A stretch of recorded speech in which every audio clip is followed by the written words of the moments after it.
Olá! Hoje vamos falar de um recurso natural que não falta em sua casa, é o sal marinho. Sal esse que movimenta a economia do nosso estado. 97% do sal que é consumido no Brasil parte aqui do Rio Grande do Norte.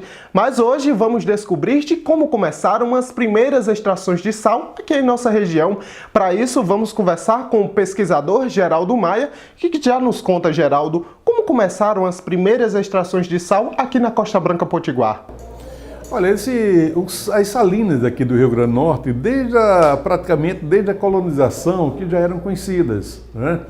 Então, por exemplo, nós temos documento que diz que em 1605, Jerônimo de Albuquerque Maranhão, que foi capitão-mor aqui do Rio Grande do Norte, ele já fazia doação de uma porção de terras que seria salinas naturais, formadas ao longo dos anos, né, sem interferência dos homens. E essa porção de terra ficava em torno de 40 léguas de Natal, era mais ou menos o que hoje é Macau, né?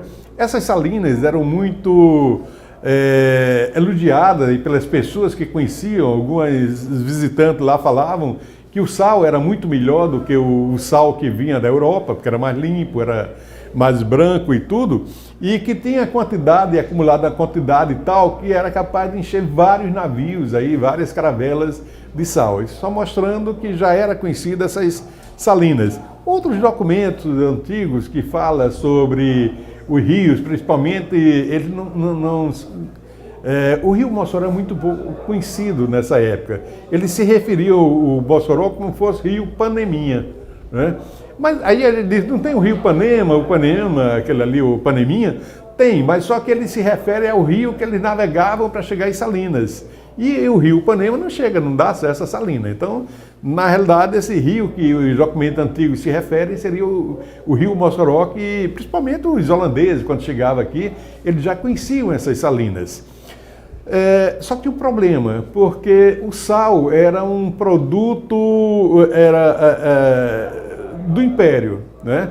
Então era monopólio do Império. Como a gente tem ainda, hoje a gente fala pimenta do reino, queijo do reino, na época tinha o sal do reino também, alguns produtos, a cachaça do reino, porque todos esses produtos, era proibido de se fabricar esses produtos aqui no Brasil. E com relação ao sal era o seguinte, as capitanias que produziam sal, que eram pouquíssimas, era só Rio Grande do Norte, Itamaracá, em Pernambuco e Rio de Janeiro. Elas podiam usar o sal mas não podiam vender para outras capitanias. Então, por exemplo, todo mundo que precisava de sal, que não for dessas capitanias, tinha que comprar de Portugal. É um absurdo, né? Tanto sal que tínhamos aqui, mas a gente tinha que comprar sal porque era monopólio da coroa.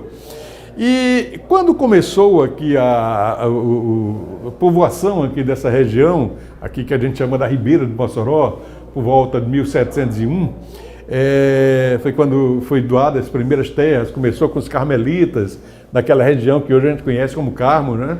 Os carmelitas chegaram e foram dando nome de Carmo a tudo, era Serra do Carmo, Rio do Carmo e toda aquela região ali.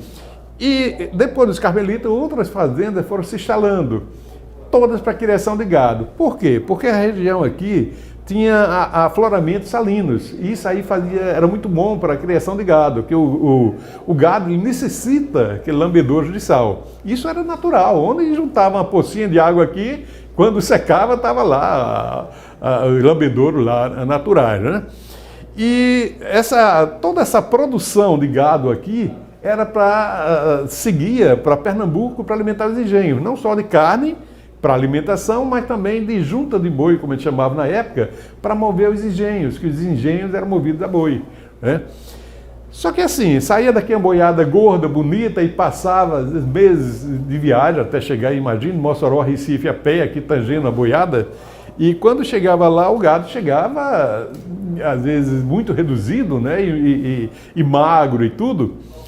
E eles começaram a observar que em Aracati, os cearenses estavam fazendo um trabalho interessante, que era montando uma oficina de charqueamento. O que era isso? Era batendo o gado, salgando e vendendo a carne já salgada, né?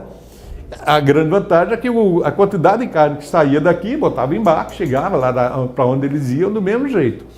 E o Rio Grande do Norte começou a copiar também isso aqui. E ali onde hoje é a região de Grossos, ali foi tinha um afloramento de sal muito grande, ali tinha umas salinas naturais, e ali eles começaram a montar as oficinas de charqueamento aqui do Rio Grande do Norte. Tinha ali e tinha em Açu também, né? Então levava a boiada, era batida, salgada, tínhamos o sal, tínhamos a carne, era embarcado em navio, que ali tinha um porto natural, né? Depois passou a ser o porto aqui da cidade, passou a ser ali daquela região, e tudo aquilo ali pertencia, era tudo território de Mossoró, né? Não tinha, depois é que foram se desmembrando. E funcionava muito bem, só que começou a faltar junta de boi lá para Pernambuco. E os cearenses começaram a reclamar da concorrência, que era desleal, que a gente tinha muito sal, tinha tudo, então a gente produzia muito mais que eles começaram a perder mercado. E Pernambuco reclamar porque o boi estava chegando lá já batido, não tinha mais, estava faltando boi para os engenhos, né? E de repente saiu uma carta régia, uma carta real, proibindo o abate de gado aqui no Rio Grande do Norte. Então, no Ceará podia bater, no Rio Grande do Norte não. Então, o que foi que esses fazendeiros fizeram?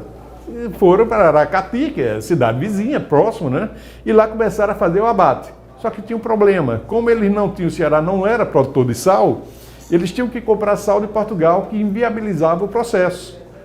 Mas como as fronteiras não eram muito bem definidas nessa época, o Ceará resolveu estirar um pouquinho a fronteira do Ceará, né? De modo que todas essas salinas aqui passavam a fazer parte do Ceará. E o negócio começou a funcionar muito bem. Para você ter ideia, o limite que eles estipularam aí para o Ceará foi o Rio Mossoró. Então todo mundo que mora desse lado do Rio Mossoró passava a pertencer a ser cearense, né? Por algum tempo funcionou, os dois estados iam lá, usavam desse sal, não teve muito problema. Em 1808, o rei Dom João VI, rei de Portugal, né, ele morava no Brasil, ele teve dificuldade já em conseguir trazer sal para abastecer todo esse mercado. E ele foi obrigado aí a assinar um decreto permitindo a exploração de sal aqui no Brasil. Então, quando a gente fala, quando foi que começou aqui a produção de sal oficial no Rio Grande do Norte, em 1808, foi quando o rei autorizou a exploração comercial dessas nossas salinas aqui em Pernambuco e também no Rio de Janeiro, né?